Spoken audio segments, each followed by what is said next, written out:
ଯୋଉ ପଣ୍ଡା ଲାଖ ପିନ୍ଧିଲେ ହଁ ସେ କନ୍ୟାକୁ ଇଏ ବାହା ହେଲାନି। କନ୍ୟାକୁ ଗ୍ରହଣ କଲେ ନାହିଁ। ନା ସେ କହୁଛି ମୋର ଗୋଟେ ଭାଇ ଅଛି କାଳେ ବାହା ହବ। ଭାଗୀରଥୀ ବାବୁ ଆଜ୍ଞା ଆଜି ଦୁର୍ଯ୍ୟୋଧନ ପାଖରେ ଦୁଃଶାସନ ଯେ କହିଲା ହଁ ସେ ଲାଖ ବିନ୍ଧା ପଣ୍ଡା ଭାଇ ବରଣ ନ ଘେନିଲା। ନା ଦୁର୍ଯ୍ୟୋଧନ କହୁଛି ହଁ ଭିକ୍ଷାସୀ ବ୍ରାହ୍ମଣ ହଁ ହଁ ଡେଲି ଭିକ ମାଗିଲେ ଖାଇବ। ହଁ ସିଏ ରାଜକନ୍ୟାକୁ ନେଇ କଣ କରିବ? ହଁ ତାର କଣ ରାଜଉଆସ ଅଛି? ନା ଆରେ ଦୁଃଶାସନ ହଁ ଯାହା କହିବୁ ହଁ କିଛି ଧନ ନେଇ ହଉ ସେ କନ୍ୟାଟାକୁ ଆମକୁ ଦେଇ ଦିଅନ୍ତୁ। ଏ ବ୍ରାହ୍ମଣ କଣ ଆରେ କଣ ହେଲା? ଆରେ ସେ କନ୍ୟାକୁ ନେଇ ତୁ କଣ କରିବୁ? କିଛି ଟଙ୍କା ନେଇ ଯା ସେ କନ୍ୟା ଟିକେ ଦେଇଦେ। ଆଜି ଅର୍ଜୁନ କହିଲା ହଁ ଦୁଃଶାସନ ଯେତେବେଳେ କହିଲା ହେ ବିପ୍ରବର ଓ ଆମେ କିଛି ଧନ ଦବୁ ହଁ ତୁମେ ସେ କନ୍ୟାଟାକୁ ଆମକୁ ଦେଇଦିଅ। ହଁ ଅର୍ଜୁନ ବୋଇଲାରେ ପାମର ମୃଢମତି ହଁ ଆମ୍ଭେ ଧନ ଦବୁ ତୁମେ ଦିଅ ଦିଅ। ଭାନୁମତୀ। ଭାଗୀରଥୀ ବାବୁ ଆଜ୍ଞା ଯେମିତି ନାଗ ସାପକୁ ହଁ ଡମ୍ବୁରୁ ବଜେଇକି ପଦ୍ମତଳା ଡାକି ଦିଅନ୍ତି ହଁ ଦୁଃଶାସନ ସେଇପରି ହେଇଗଲା। ଚାଳେଇ ଦଉଛି ଟିକେ। ଇଏ ଏହା ଶୁଣି ଦୁଃଶାସନ ଏ ଶୁଣି ଦୁଃଶାସନ ଚାହିଁଲା ତୋରାଟି ଚାହିଁଲା ତୋରାଟି ଆଉ ବେଲିର ବାବୁଲାଇ ଆଉ ବେଲିର ବାବୁଲାଇ ଆଉ ଅର୍ଜୁନ ପରେ ପିଟି ଆଉ ବଙ୍ଗ ଘେନିନ ଶୋଇଲା କିରିଟି ହେ ତାର କରିନ ଭୀମସେନ ଉଠି ବିଧାଏ ପ୍ରହାର ବିଧାଏ ପ୍ରହାରୀ ଦୁଃଶାସନ ପଡ଼ିଲା ବୁଦ୍ଧିର ଉଦ୍ଗାରୀ ଦୁଃଶାସନ ଠାରୁ ଅଗଲା ଘେନି ଭୀମସେନ କୌରଙ୍କୁ ପିଟିଲା ହୋଇ କ୍ରୋଧ ମନ କୌରଙ୍କୁ ପିଟିଲା ହୋଇ କ୍ରୋଧ ମନ ରାଜାର ଠାଣ ଭାଇ ପହଞ୍ଚିଲେ ଭୀମସେନ ସାଙ୍ଗରେ ବହୁ ଯୁଦ୍ଧ କଲେ କାହାକୁ ବିଧାଏ କାହାକୁ ବିଧାଏ କାକୁ ଗୋଇଠାଏ ବୁଲାଇ ବୁଲାଇ ବୁଲାଇ ବୁଲାଇ ଶୂନ୍ୟ ଫିଙ୍ଗି ଦିଏ ଗୋଟିଏ ପରେ ନେଇନ ଗୋଟେ କୋଷା ରହି ମୁଖନାରୀ କାହାର ଦାନ୍ତକୁ ଭାଙ୍ଗଇ କାହାକୁ ବୃକ ଦର କାହାକୁ ବୃକ ଦର ରଥ ତକ ଛେଲି ଦେଇ କାହାକୁ ବୃକ ଦର ମୁଖିଏ ମାରିଲା ଏପରି ଯୁଦ୍ଧ କଲା ବୃକ ଦର ବୀର ବୃକ ଦର ବୀର ହାରିଗଲେ ସବୁ ରାଜା ରସୋଦର। ଜୟ ରାମ ଦେ ଭଜ ରାମ ଦେ ନବ ଦୁର୍ବାଦଳ ରାମ ଦେ। ଭାଗୀରଥୀ ବାବୁ ଆଜ୍ଞା ଆଜି ଏହି ରୂପେ ରାଜାର ଅଠାଣେ ଭାଇ ଯୁଦ୍ଧ କଲେ। ଦୁର୍ଯ୍ୟୋଧନ ଯୁଦ୍ଧ କଲା। ଆଚ୍ଛା ବେନି ତରୁ ଉପାଡ଼ିନ ବୀର ଭୀମସେନ ବୀର ଭୀମସେନ ବେନି ତରୁ ଉପାଡ଼ିନ ବୀର ଭୀମସେନ ବୀର ଭୀମସେନ ଦୁର୍ଯ୍ୟୋଧନ ହସ୍ତି ପରେ ପିଟିଲା ହନ ପିଟିଲା ବହନ ବେନି ତରୁ ଉପାଡ଼ିନ ବୀର ଭୀମସେନ ବୀର ଭୀମସେନ ବେନି ତରୁ ଉପାଡ଼ିନ ବୀର ଭୀମସେନ ବୀର ଭୀମସେନ ଦୁର୍ଯ୍ୟୋଧନ ହାତୀ ପରେ ପିଟିଲା ବହନ ପିଟିଲା ବହନ ମୁଣ୍ଡ ଖାଜି ମତ ଗଜ ପ୍ରାଣ ଗଲା ଛାଡ଼ି ପ୍ରାଣ ଗଲା ଛାଡ଼ି ପଥର ଡେଇଁ ପଡ଼ି ପଡ଼ିଲା କୁରୁପତି ଡେଇଁ ପଡ଼ି ଜୟ ରାମ ଦେ ହରି ରାମ ଦେ ନବ ଦୁର୍ବାଦଳ ରାମ ଦେ। ଭାଗୀରଥୀ ବାବୁ ଆଜ୍ଞା ବେନି ତରୁ ନେଇଣ ବୀର ଭୀମସେନ ଦୁର୍ଯ୍ୟୋଧନ ହସ୍ତି ପରେ ପିଟିଲା ବହନ ମୁଣ୍ଡ ଫାଟି ମତ ଗଜ ପ୍ରାଣ ଗଲା ଛାଡ଼ି ଡେଇଁ ପଡ଼ିଲା ଭୂମିକି କୁରୁପତି ଡେଇଁ ପଡ଼ି। ଭାଗୀରଥୀ ବାବୁ ଆଜ୍ଞା ଆଉ କଣ ହେଇଛି? କଣ ହେଲା? ଇଏ ଜରାସନ୍ଧ ଶିଶୁପାଳ ଜରାସନ୍ଧ ବାଣାସୁର ଆଦି ବାଣାସୁର ଆଦି ଶିଶୁପାଳ ଜରାସନ୍ଧ ବାଣାସୁର ଆଦି ବାଣାସୁର ଆଦି ଅର୍ଜୁନକୁ ଓଗାଳିଲେ ବିବିଧ ସର ବିନ୍ଧି ସେ ବିନ୍ଧି ତାହା ଶୁଣି ଧନୁ ଧଇଲା କିରିଟି ଧରିଲା କିରିଟି ତାହା ଶୁଣି ଧନୁ ଧରିଲା କିରିଟି ଧରିଲା କିରିଟି ଅସୁରଙ୍କ ହୃଦୟରେ ସରଗୋଲା ଫୁଟି ସରଗୋଲା ଫୁଟି ମେ ବାଜିଣ ଯେ ବହିରୁ ଧୀର ବହିରୁ ଧୀର ମେ ବାଜିଣ ଯେ ବହିରୁ ଧୀର ବହିରୁ ଧୀର ଭୀମସେନ ନେଇନ ପିଟିଲା ଗଦାବର ସେଳୁ ଗଦାବର ରଥ ଗଜ ଅସୁରେ ଯେ ଛାଡ଼ି ପଳାଇଲେ ଛାଡ଼ି ପଳାଇଲେ ସେ ରଥରେ କେସିନି ଦ୍ରୌପଦୀକି ବସେଇଲେ ଭଲେ। ରାମ ଦେ ଜୟ ରାମ ଦେ ନବ ଦୁର୍ବାଦଳ ରାମ ଦେ। ଭାଗୀରଥୀ ବାବୁ ଆଜ୍ଞା ଭଗ୍ନ ଦଣ୍ଡ ଘେନିଣ ପଳାଏ ଦୁର୍ଯ୍ୟୋଧନ ଶରଣ ଗିରି ଗିରିରେ ସର୍ବେ ମିଳିଲେ ବହନ କେ ଛୋଟା ହୋଇଛି କାର ବୁକୁ ଅଛି ପାଟି କାର ତ ନାହିଁ କାର ମୁଣ୍ଡ ଅଛି ଫାଟି 18 ଚଉଠେଛନ୍ତି ମରି ତାହା ଶୁଣି ଦୁର୍ଯ୍ୟୋଧନ ଭୀଷ୍ମକୁ ପଚାରି ଦେଖିଲ ତ ଭିକ୍ଷା ଶିବ୍ରା ମଣ 4 ଜଣ ଲକ୍ଷେ ରାଜାଙ୍କର ସୈନ୍ୟ କଲେ ରଣ ଭୀଷ୍ମ ଦେବୁ ଇଲେ ତୁ ତ ନ ପାରିଲୁ ଚିନି ଲାଖ ବିନ୍ଧା ପଣ୍ଡା ତପ୍ର କେତେ ଫାଲ ଗୁନି ବୃକ୍ଷରେ ଯୁଦ୍ଧ କଲେ ଯେଉଁ 3 ଜଣ ଭୀମସ ଦେବ ଯେନ କୁଳବୀର ଜଣ ଭାଗୀରଥୀ ବାବୁ ଆଜ୍ଞା ଆଜି ଭଗ୍ନ ଦଣ୍ଡ ଘେଲିଣ ପଳାଏ ଦୁର୍ଯ୍ୟୋଧନ ଶରଣଗିରିରେ ସର୍ବେ ମିଳିଲେ ବହନ ଆଚ୍ଛା କିଏ ଛୋଟା ହୋଇଛି କାର ବୁକୁ ଅଛି ଫାଟି କାର ହସ୍ତ ନାହିଁ କାର ମୁଣ୍ଡ ଅଛି ଫାଟି ଆଚ୍ଛା 18 ଖଉଣି ସୈନ୍ୟ ଦୁର୍ଯ୍ୟୋଧନଙ୍କର ଏହିପରି କ୍ଷେତକ୍ତ ଅବସ୍ଥା ହୋଇଛି ଆଚ୍ଛା ଆଜି ଭୀଷ୍ମଙ୍କୁ ପଚାରୁଛି ହେ ପିତାମହ ଦେଖିଲ ତ ସେ ବ୍ରାହ୍ମଣ କୁମାର 4 ଜଣଙ୍କର ଲକ୍ଷେ ରାଜାଙ୍କର ସୈନ୍ୟ କଲେ ରଣ ଭଣ ଭୀଷ୍ମ କହୁଛନ୍ତି ହେ କୁରୁପତି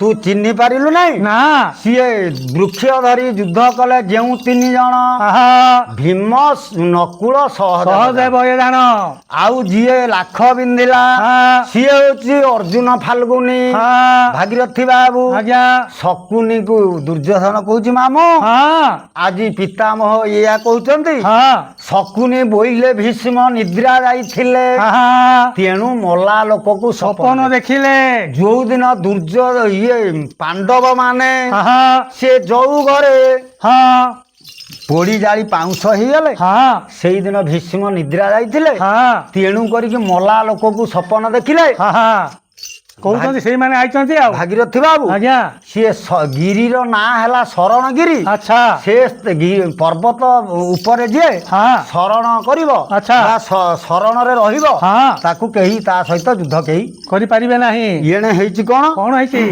ଭାଗୀରଥୀ ବାବୁ ଆଜ୍ଞା ଆଜି ଦ୍ରୌପଦ ରାଜା ଆଚ୍ଛା ଆଉ ପଦ୍ମାବତୀ ରାଣୀ କେଶିନୀ ଆଚ୍ଛା ଏମାନେ ଖୋଜୁଛନ୍ତି କୋଉଠି ରହିଲେ ବିନ୍ଧା ପଣ୍ଡା କୋଉଠି ରହିଲେ କୋଉ ଜାଗାର ପାଇଲେ ନାହିଁ ନା କୁମ୍ଭାର ଶାଳରେ ପାଇଲେ ଭାଗୀରଥୀ ବାବୁ ଆଜ୍ଞା ଆଜି ପଦ୍ମାବତୀ ରାଣୀ କି କେଶିନୀ କହୁଛି ଆଚ୍ଛା ସେ ଯୋଉ ପାଣ୍ଡବ 5 ଭାଇ ତାଙ୍କ ମାତା କୁନ୍ତୀ କୁମ୍ଭାର ଶାଳରେ ଅଛନ୍ତି ସେଇଠୁ ଦ୍ରୌପଦ ରାଜା ଶ୍ରୀଖଣ୍ଡୀ ଯାଇକି ଡାକୁଛନ୍ତି ଆଚ୍ଛା ବୋଇଲେ ଲାଖ ବିନ୍ଧିଲ କେଉଁ ଜଣ ବିବାହ ନିମନ୍ତେ ତାକୁ କରିବି ବରଣ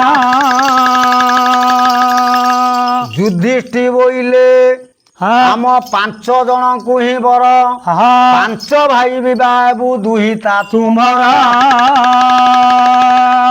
ଶ୍ରୀଖଣ୍ଡୀ ବୋଇଲେ ତୁମେ ନିଲଜ ବ୍ରାହ୍ମଣ କି ଭଜ ରାମ ତେଣୁ କରି କହୁଛ ଏମନ୍ତ ବିଳମ୍ବ କି ଜୟ ରାମ 1 ଗୋଟି କନ୍ୟାକୁ ଯେ 5 ଗୋଟା ପତି କି ରାମ ରାମ ଗୋଳ ଗଣ୍ଡା ପ୍ରାୟ ଲାଗୁ ଅଛି ତୁମ୍ଭ ଜାତି କି ହରି ରାମ ଶ୍ରୀକୃଷ୍ଣ ବୋଇଲେ ବ୍ୟାସ ତୁମେ ବେଗେ ଆସ କି ଜୟ ରାମ ପାଣ୍ଡବଙ୍କୁ ଦ୍ରୌପଦ ଯେ କରୁଛି କଟାଳ କି ହରି ରାମ ଜୟ ରାମ ନବୀନ ସୁନ୍ଦର ଘନ ଶ୍ୟାମ ଭାଗୀରଥୀ ବାବୁ ଆଜ୍ଞା ସେ କୁମ୍ଭାର ଶାଳରେ ପଞ୍ଚୁ ପାଣ୍ଡବ ଅଛନ୍ତି ଇନ୍ଦ୍ର ଚନ୍ଦ୍ର ବ୍ରହ୍ମା ଯମ ବରୁଣ 10 ଦିଗପାଳ ଦେବତା ଗଣ କୁମ୍ଭାର ଶାଳରେ ମିଳିଲେ ଆସି ତାଙ୍କ ସହିତ ମତୃକେତ ମହର୍ଷି ସେ କୁମ୍ଭାର ଶାଳରେ ଥିଲେ ଯେତେବେଳେ ଦ୍ରୌପଦ ପଦ୍ମାବତୀ ରାଣୀ ଯାଇକି ପହଞ୍ଚିଗଲେ ସବୁ ଦେବତା ମାନେ ପହଞ୍ଚି ଯାଇଛନ୍ତି। ଅଦୃଶ୍ୟ ହେଇଗଲେ। ହଁ କେସିନି ବୋଲେ ଗୋ ସହଚରୀ। ଓ ଇଏ ଚକ୍ରି ଶାଳିତ ଅମର ପୁରୀ। ହଁ ସକଳ ଦେବତା ଥିଲେ ଏ ସ୍ଥାନେ। ହଁ ତୋ ପିତାଙ୍କୁ ଦେଖି ଗଲେ ଗୋପନେ। ଗୋପନେ। ଆଜି ଭାଗୀରଥୀ ବାବୁ ଆଜ୍ଞା ବ୍ୟାସ ମହର୍ଷି ଆସିଲେ ହଁ ପାଣ୍ଡବ ମାନଙ୍କର ଆଚ୍ଛା ବିବାହ କାମ ସମ୍ପୂର୍ଣ୍ଣ କଲେ। ସମ୍ପୂର୍ଣ୍ଣ କିପରି କଲେ? କିପରି? ଭାଗୀରଥୀ ବାବୁ ଆଜ୍ଞା ତାଙ୍କ 5 ଆଙ୍ଗୁଳି ହଁ ଧରି ହଁ ଆଗେ ଯୁଧିଷ୍ଠିର ଆଚ୍ଛା ବିବାହ ହେଲା। ହଁ ଦ୍ୱିତୀୟରେ ଭୀମ, ହଁ ତୃତୀୟରେ ଅର୍ଜୁନ, ହଁ ହଁ ଚତୁର୍ଥରେ ନକୁଳ, ଆଚ୍ଛା ପଞ୍ଚମେ ସହଦେବ କରାଇଲେ ବିବାହର ବିଧାନ। ଆଚ୍ଛା ଆଜି କରାଇ ମଧୁ ଶୟନ ଯେ ପ୍ରଥମେ ଯୁଧିଷ୍ଠି, ଦ୍ୱିତୀୟ ଭୀମ, ତୃତୀୟ ଅର୍ଜୁନ, ପୁଣ ହେ ଚତୁର୍ଥେ ମାଦ୍ରୀ ନନ୍ଦନ ଦେ ଯେ ପଞ୍ଚମେ ନକୁଳ ଦାନ କରାଇ ବିଧି ଶୟନ ଯେ। ଭାଗୀରଥୀ ବାବୁ ଆଜ୍ଞା ପ୍ରଥମେ କରାଇ ମଧୁ ଶୟନ, ହଁ ପ୍ରଥମେ ଯୁଧିଷ୍ଠି, ଆଚ୍ଛା ଦ୍ୱିତୀୟ ଭୀମ, ହଁ ତୃତୀୟ ଅର୍ଜୁନ, ହଁ ଚତୁର୍ଥେ ନକୁଳ, ହଁ ପଞ୍ଚମେ ସହଦେବ ଜାଣ ହଁ କରାଇ ମଧୁ ଶୟନ। ହଁ ଭାଗୀରଥୀ ବାବୁ ଆଜ୍ଞା ତେଣେ କଣ ହେଇଛି? କଣ ହେଇଛି? ଧୂତରାଷ୍ଟ୍ର ଆଗେ ଯାଇ ଜଣାଇଲା ଚାର ଭୋଦେବ ରାଜ୍ୟ ବିଜୟ ରାମ ଦାମ। ମନ୍ଦର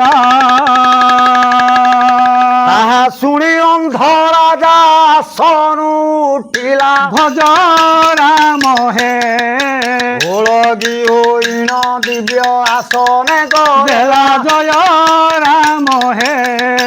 ଭାଗୀରଥୀ ବାବୁ ଆଜ୍ଞା ଆଜି ଧୂତରାଷ୍ଟ୍ର ହଁ ହଁ କୃଷ୍ଣ ବଳରାମଙ୍କୁ ଆଚ୍ଛା ନମସ୍କାର କରି ହଁ ଦିବ୍ୟ ଆସନରେ ବସେଇ ଆଚ୍ଛା ପଚାରିଲା, ହେ ଠାକୁର ହଁ କୁଆଡେ ଯାଇଥିଲ?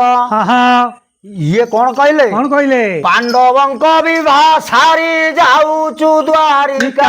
ଭଜ ରାମ ହେ ତାହା ଶୁଣି ଅନ୍ଧ ରାଜା ହୋଇଲା ତା ଟକା। ଜୟ ରାମ ହେ ମୁସଳି ବୋଇଲା ଲାଖ ବିନ୍ଦିଲା ଅର୍ଜୁନ। ଭଜ ରାମ ହେ ଲକ୍ଷେ ରାଜା ଘେନି ଯୁଦ୍ଧ କଲା ଦୁର୍ଯୋଧନ। ରାମ ରାମ ହେ ପାଞ୍ଚ ପାଣ୍ଡ ଚାରି ପାଣ୍ଡବଙ୍କୁ ସର୍ବେ ହାରିଲେ ସମରେ। ଜୟ ରାମ ହେ ପଳାଇ ତୋ ପୁତ୍ରେ ଛନ୍ତି ଶରଣ। ଗିରିରେ ଭଜ ରାମ ହେ।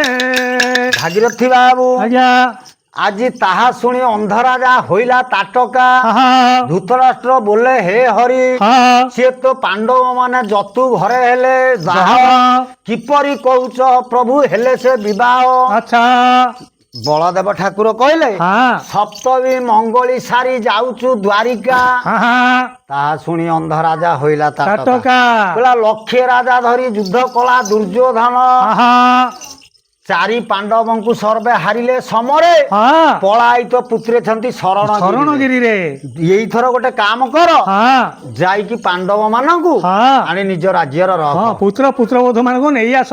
ଭାଗୀରଥୀ ବାବୁ ଆଜ୍ଞା ଧୂତରାଷ୍ଟ୍ର ହଁ ସଙ୍ଗେ ସଙ୍ଗେ ମନ୍ତ୍ରୀ କି ସାଥିରେ ନେଇ ହଁ ପାଞ୍ଚାଳ କଟକରେ ଆସି ପହଞ୍ଚିଗଲା। ଆଚ୍ଛା ପାଞ୍ଚାଳ କଟକରେ ପହଞ୍ଚି ହଁ ଆଜି ଦି ସମୁଦି ମିଳନ ହେଲେ ହଁ ହେଇଛି କଣ? କଣ ହେଲା? ଯୁଧିଷ୍ଠିରଙ୍କୁ କହୁଛି, ହଁ ଇଏ ଧୀରେ ଶୁଣୁ ଥିବ ମୋର ଭାରତ କଞ୍ଜି ଭାରତ କତି ଏବେ ଭାରତ କତି ଯୁଧିଷ୍ଠିର ଆଗେ ଅନ୍ଧ ରାଜନ କହନ୍ତି ରାଜନ କହନ୍ତି ଏବେ ରାଜନ କହନ୍ତି।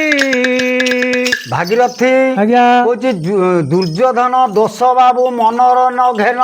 ନା ସମଦଣ୍ଡ ସଜ କର ଯିବା ହସ୍ତିନା ନଗର। ହଁ ଭାଗୀରଥୀ ବାବୁ ଆଜ୍ଞା ଆଜି କିଏ ରଥେ କିଏ ଗଜେ ଯୁଧିଷ୍ଠିର ପୂର୍ବ କଥା ପାଶୋରି ଦେଇ ତାଙ୍କ ବଡ଼ ବାପାଙ୍କ କଥା ଅନୁଯାୟୀ ସମସ୍ତେ ନିଜ ରାଜ୍ୟକୁ ଫେରୁଛନ୍ତି। ଆଚ୍ଛା କିଏ ରଥେ କିଏ ଗଜେ ଆରୋହୀ ଚଳନ୍ତି ହାନ୍ଦଳା ଉପରେ ବିଜୟ କଇଁତା ଦ୍ରୌପଦୀ। ଆଗେ ଚାଲ ବଳଦେବ ନନ୍ଦୀ ତାଳ ଧ୍ୱଜେ ଭଜ ରାମ ହେ ତାଙ୍କ ପଛେ ଭୀଷ୍ମ ଦ୍ରୋଣ ଚଢି ମତ ଗଜେ ରାମ ରାମ ହେ ରଥେ ଗଜେ ପୁଣି ଆରୋହୀ ଚଳନ୍ତି ଭଜ ରାମ ହେ ଆନ୍ଦୋଳା ଉପରେ ବିଜୟ କୁଇଁ ତାର ପଦୀ ରାମ ରାମ ହେ 10 ଦିନେ ହସ୍ତିଣାରେ ହୋଇଲେ ପ୍ରବେଶ ରାମ ରାମ ହେ ଦ୍ୱାରିକା ଗଲେ ପୁଣି ରାମ ହୃଷିକେଶ ଭଜ ରାମ ହେ ଆନନ୍ଦରେ ପଞ୍ଚ ପାଣ୍ଡବେ ରହିଲେ ରାଜ୍ୟରେ ଭଜ ରାମ ହେ କୃଷ୍ଣ ଲୀଳାମ୍ବର ଗଲେ ଦ୍ୱାରିକାରେ ପୁରେ ଜୟ ରାମ ହେ ଲାଖ ବିନ୍ଦା ପୁରାଣରେ ହୋଇଲା ସମ୍ପୂର୍ଣ୍ଣ ଭଜ ରାମ ହେ ଷେଣ୍ଢ ସୁଦର୍ଶନ ଭାଣିଲେ ଗୀତରେ ପ୍ରମାଣ ଜୟ ରାମ ହେ ଜୟ ଜଗନ୍ନାଥ ଜଗତର ନାଥ ଅରକ୍ଷ ରକ୍ଷକ ହରି ଭାଗୀରଥୀ ସୁଦର୍ଶନ ଭାଞ୍ଚା ପୁରୁ ତୁମ୍ଭ ନାମ ଧରି ଧରି ହେ ହରି ତୁମ୍ଭ ନାମ ଧରି ଧରି